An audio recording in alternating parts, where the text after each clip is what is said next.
साथियों, मेरा नाम है देवेश पाल। स्वागत है आपका स्टडी विद देवेश में। आज है 21 जनवरी 2023। 21 जनवरी 2023 से जुड़े सभी इंपॉर्टेंट करंट अफेयर देखेंगे। साथ ही उनसे जुड़े कुछ इंपॉर्टेंट फैक्ट्स के बारे में भी जानेंगे। साथ ही जिन क्वेश्चनों को ट्रिक के माध्यम से याद किया जा सकता है उन्हें याद करने की कोशिश भी करेंगे।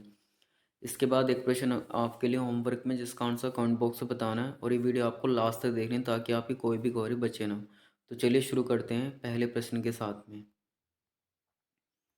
हाल में भारत ने ऋण पुनर्गठन के लिए किस देश को सबसे पहले आश्वासन दिया? देखिए, हाल में भारत ने ऋण ऋण पुनर्गठन के लिए अ, श्रीलंका को सबसे पहले आश्वासन दिया। देखिए, ऑप्शन नंबर ए इसका राइट आंसर है। देखिए, भारत श्रीलंका के ऋण पुनर्गठन की दिशा में आश्वासन देने वाला पहला ऋणदाता राष्ट्र बन गया, क्योंकि द्वीप राष्ट्र अंतर्राष्ट्रीय मुद्रा कोष से एक वित्त पोषण पर किसी को पाने का प्रयास कर रहा है। देखिए, पाक जलडमरू के साथ भारत की सीमा लगती है श्रीलंका के साथ, जो कि समुद्री सीमा है अरब सागर से।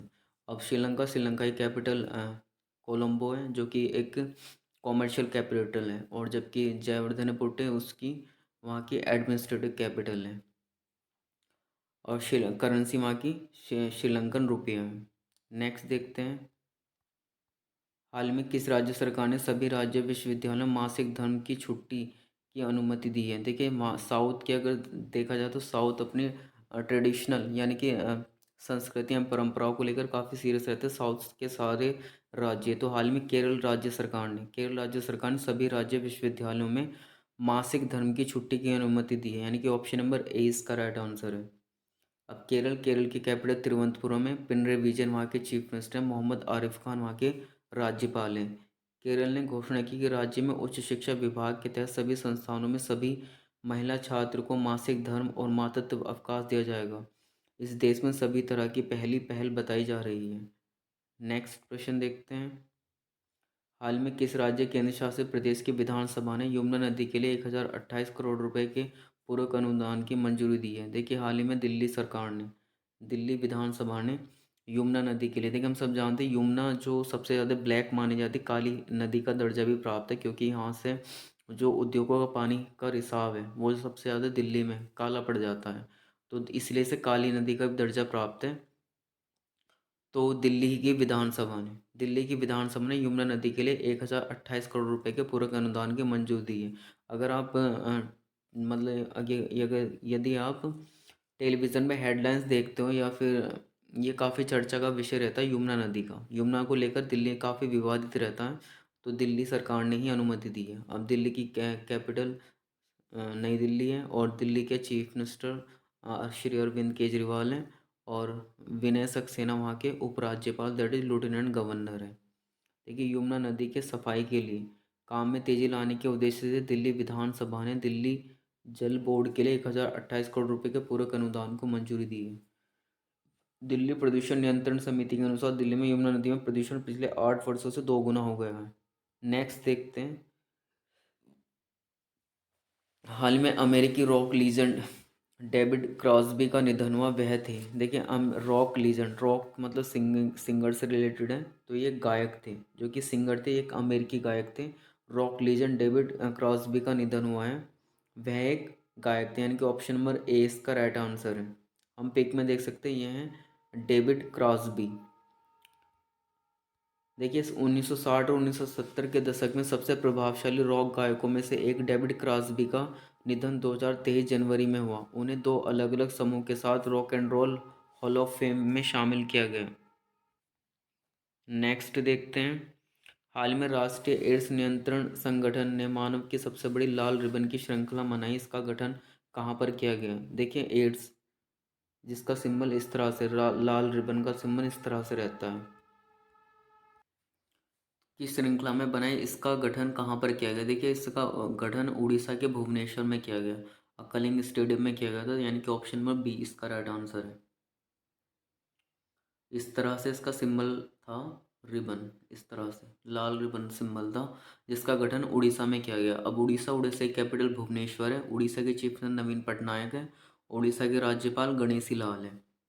देखिए, इसका गठन 19 जनवरी 2023 को उड़ीसा के भुवनेश्वर के कलिंग स्टेडियम में किया गया था। इसका मकसद एड्स के प्रति जागरूकता फैलाना है, और राष्ट्रीय एड्स नियंत्रण कार्यक्रम के तहत हाल ही के साक्ष्य के अनुसार उड़ीसा में 0.4% के व्यस्त प्रसार के तहत के साथ राज्य में कम HIV प्रसार है।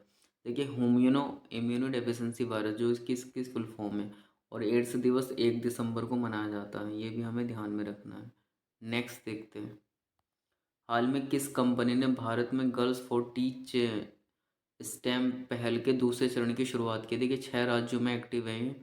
और जो यहाँ पर STEM है, इसकी full form science engineering technology and mathematics है। इसकी पहल के दूसरे चरण की शुरुआत हाल ही में मास्टर कार्ड के द्वारा की गई, यानी कि ऑप्शन नंबर सी इसका राइट आंसर है। अब मास्टर कार्ड की स्टैब्लिशमेंट यानी कि स्थापना 1966 में की गई थी। इसका हेडक्वार्टर न्यूयॉर्क में है और इसके chief executive officer Michel Michel मीबैक है। नेक्स्ट देखते हैं, हाल ही मार्शल आइसलैंड में किसे भारत के अगले राजदूत के रूप में नियुक्त किया गया? देखिए जो जापान में नियुक्त थे CB जॉर्ज, इन्हें ही हाल ही में मार्शल आइसलैंड में भारत के अगले राजदूत के रूप में नियुक्त किया गया है। इनके ऑप्शन नंबर सी इसका राइट आंसर है। अब हाल ही में अपॉइंटमेंट देख लेते हैं जो कि हुई हैं। देखिए हाल उपराष्ट्रीय सुरक्षा सलाहकार पंकज कुमार सिंह बने हैं। BRO में तैनात होने वाली पहली महिला अधिकारी सूरभि जखमोला बनी है। रत्न आभूषण परिषद के चेयरमैन संजय मेहरा चुने गए। अब भारत पे पर सॉरी इसकी टाइपिंग मिस्टेक है, दैट इज़ भारत पे जो होता है ऐप, जो कि UPI है, एक ऐप है, यूनिफाइड पेमेंट इंटरफेस के रूप में नलिन नेगी को नियुक्त किया गया। और सियाचिन में तैनात होने वाली पहली महिला अधिकारी शिवा चौहान बनी है। नेक्स्ट देखते हैं, हाल ही में भारत का चौथा सबसे बड़ा व्यापारिक भागीदार कौन बना है? देखिए रूस बना है। रूस जो कि भारत का मित्र देश भी है और फिलहाल ये युद्ध में शामिल है, तो रूस को व्यापार ज़्यादा करना होगा किसी भी देश के साथ में, तो ये इसलिए ज़्यादा सुर्खियों में है। तो रूस क्योंकि जिससे अर्निंग में कॉमर्शियली इंडिपेंडेंट हो सके फाइनेंशियली, तो इसके जो चौथा सबसे बड़ा व्यापारिक भागीदार बना है वो रूस बना है। देखिए अक्टूबर माह में भारत का शीर्ष तेल आपूर्तिकर्ता रूस बना है। रूस भारत का 7वां सबसे बड़ा व्यापारिक भागीदार बना है। और रूस ने पूर्व अमेरिका सुरक्षा कॉन्ट्रैक्टर एडवर्ड स्टोनेड को अपनी नागरिकता प्रदान की। रूस भारत के पिग आयरन का सबसे बड़ा आयातक बना है। व्लादिमीर पुतिन की जीवनी Putin his life and times Philip Short द्वारा लिखी गई है। नेक्स्ट देखते हैं, हाल ही में भारत का पहला 3x platform wind turbine generator किस राज्य में स्थापित किया गया? देखिए भारत का पहला 3x प्लेटफॉर्म डिवेंट टर्बाइन जनरेटर हाल ही में कर्नाटक राज्य में स्थापित किया गया है, यानी कि ऑप्शन नंबर सी इसका राइट आंसर है।